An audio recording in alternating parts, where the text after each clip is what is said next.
Well, we got cut off there. So camera will only take 20 minutes of memory. So here we are in the 21st minute of lecture anyway.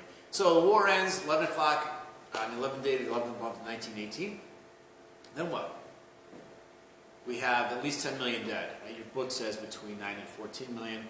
Another 20 million or so wounded. The influenza pandemic, this is hard for me to fathom as I stand here during the COVID-19 pandemic. But 100 years ago plus, 20 million people around the world perhaps died. We don't even know how many, right? What happens next? Woodrow Wilson goes to Versailles, outside, well, actually goes to Europe, does this grand tour of Europe, at least in the Allied countries, is seen as this great hero.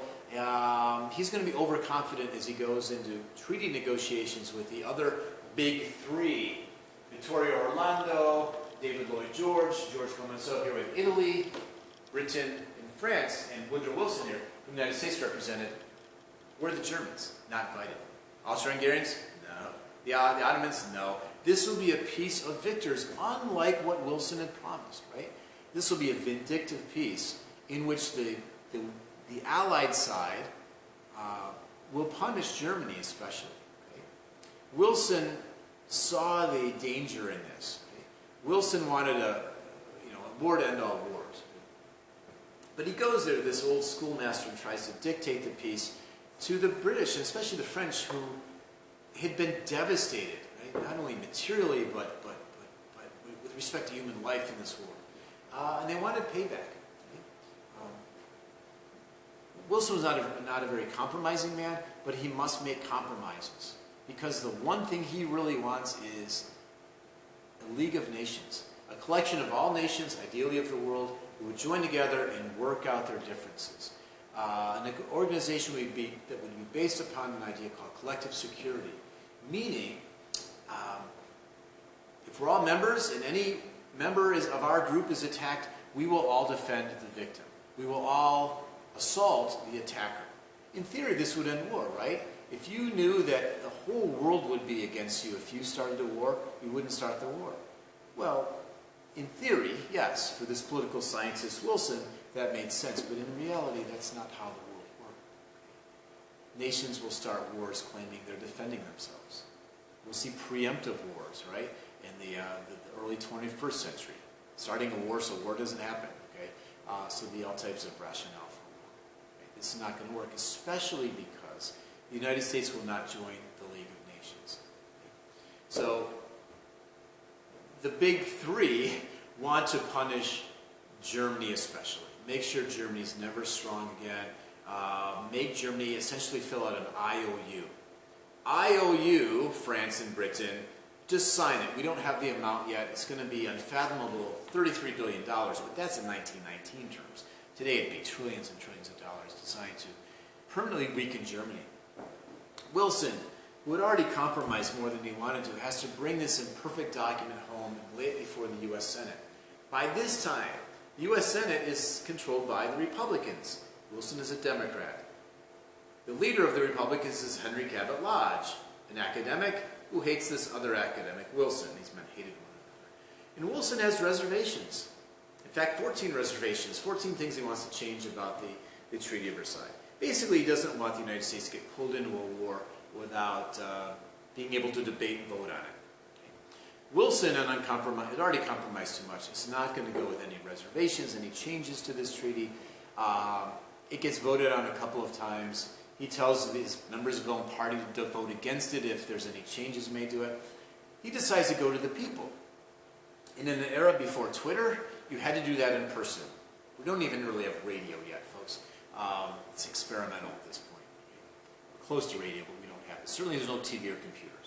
So he does it the old-fashioned way. He gets on a train and makes speeches around the country. The further he gets outside of Washington, the more popular he is. He's kind of has his self-confidence back, although physically he's been weakened by this strain and stress. He suffers a stroke in Colorado, kind of crying in the rain, forgetting his lines, but he's saying basically like, if you don't force your senators to ratify this treaty, there's going to be a future war. He collapses. He's brought back quickly to Washington, D.C., suffers another stroke. For months, he doesn't meet with any members of his cabinet. he only meets with his wife, actually his second wife, and his doctor. Officials would want, recommendations on policy. They'd write a letter, they'd write a note to Wilson, and the note would come back in a very feminine handwriting. Okay, so his wife was responding. For many months, we don't really have a president. Or we have a female president. There's a good research topic to see how Edith Wilson was maybe our first female president. He recovers partially, slowly, and never fully. Okay? He puts his hope in the 1920 election. Some historians believe that he felt that he would be nominated for a third term by his party. There's no way that's going to happen. Okay? They nominate Cox from Ohio, who's not going to really run on the league. He runs against Harding, also from Ohio. Cox had been governor. Harding had been senator. Ohio, a very important electoral state then as now. Harding calls for a return to normalcy. Kind of like that whole European adventure was a big mistake. And Harding will win.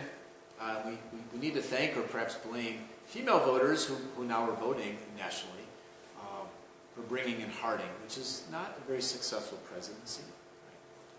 Many would argue, I would agree with them. The United States never then joins the League of Nations. The most powerful country in the world does not join the League. Does not live up to its great power responsibilities. Harding actually does get involved in global affairs. To call him an isolationist is not entirely true. He puts together a naval disarmament conference that brings down the level of warships worldwide, especially the United States, Britain, and Japan. But essentially, the United States does not understand or, again, live up to its great power responsibilities. It kind of meanders through the 20s and the early 30s until we're on the brink of World War II. 20 years later, right? September 1939, almost 20 years to the month from the conclusion of the peace signing, concluding World War I. So, the United States does not ratify. Presidents can negotiate treaties, but it's up to the U.S. Senate to ratify, to approve them. In Europe, the map will be changed. New nations will be created in the East. One of Wilson's 14 points had been, at least for European people, self-determination. Right? So Polish people, ethnically Polish Catholic people who had not had a nation for centuries, get a nation. The Czechs and the Slovaks have to join together in Czechoslovakia, a new nation. We have Romania, we have Yugoslavia, right? We have the Baltic states of Lithuania, Latvia, and Estonia. We have Alsace-Lorraine, which had been part of France, and Germans had taken, given back to France. So this kind of nationalist aspirations are fulfilled, although some would argue with that. People, the Alsatians and people of Alsace-Lorraine might say they were more German than French. That's up to them. But new nations, weak nations, will be created in Eastern Europe. In the Middle East, the Arab peoples will not get their own nations. Their lands will largely come under the sway of the British and the French, who will turn them into colonies, called mandates to be nice, but essentially colonies. And of course, Arab nationalists are outraged. Right? Palestine and Iraq are created, are drawn up. Eventually, Palestine will become Israel. Right? The British will allow Jewish people from around the world to move into Palestine, especially after persecution and new rounds of persecution of Jewish people in Europe. They will move into British Palestine in large numbers. Turkey comes out of the ashes of the Ottoman Empire.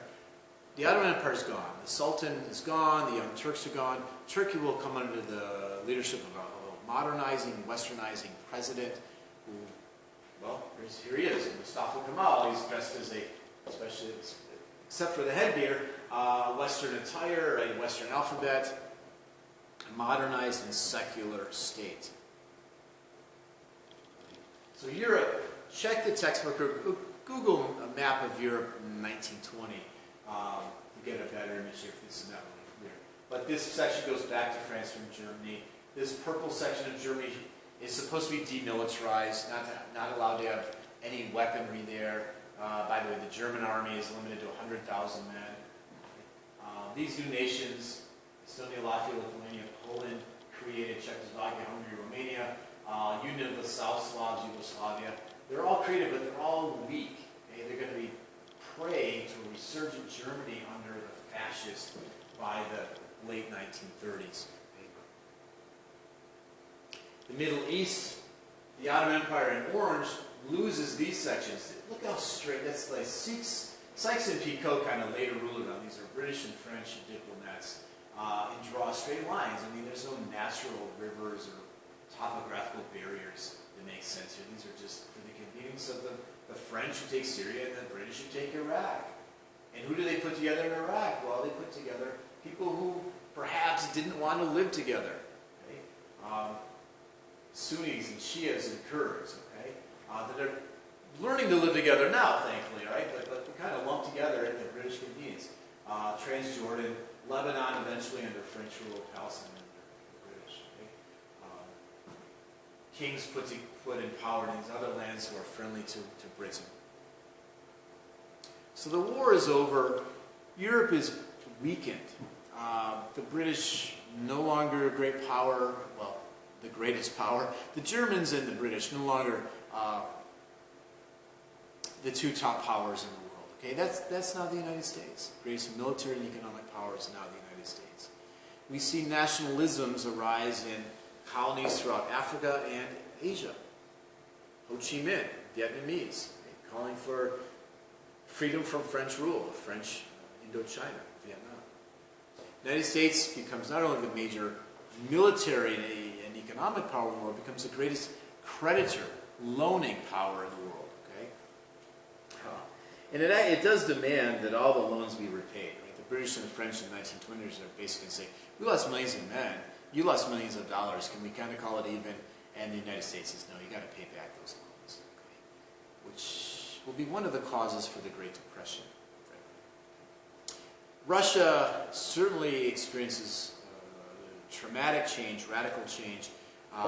After World War I, it'll be embroiled in civil war between the Reds, the communists, and collections of people who don't want communism called the Whites, be they monarchists or socialists or social democrats or Democrats, conservatives, what have you. They're going to lose. Right? The Reds are going to win. They're going to impose a dictatorship, one-party rule in the Soviet Union until 1990, till late 1991, a one-party dictatorship. So certainly the world has changed as we now fully enter the 20th century, just 100 years ago. So that concludes this chapter. Stay healthy, folks. Please email me through JCC email if you have any questions.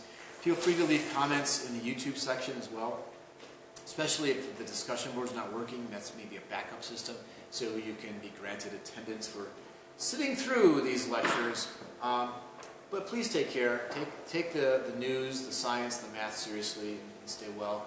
We'll see you next time. And if I didn't mention it before, I'll continue to do these lectures right through what traditionally was spring break. So you can watch them during spring break if you want, or if you want to wait till you're done with spring break, that's fine. They won't expire, nor will the discussion boards or quizzes. But make sure Blackboard announcements are linked to your email so I can stay in touch with you. And email me if you have questions, all right? Take care.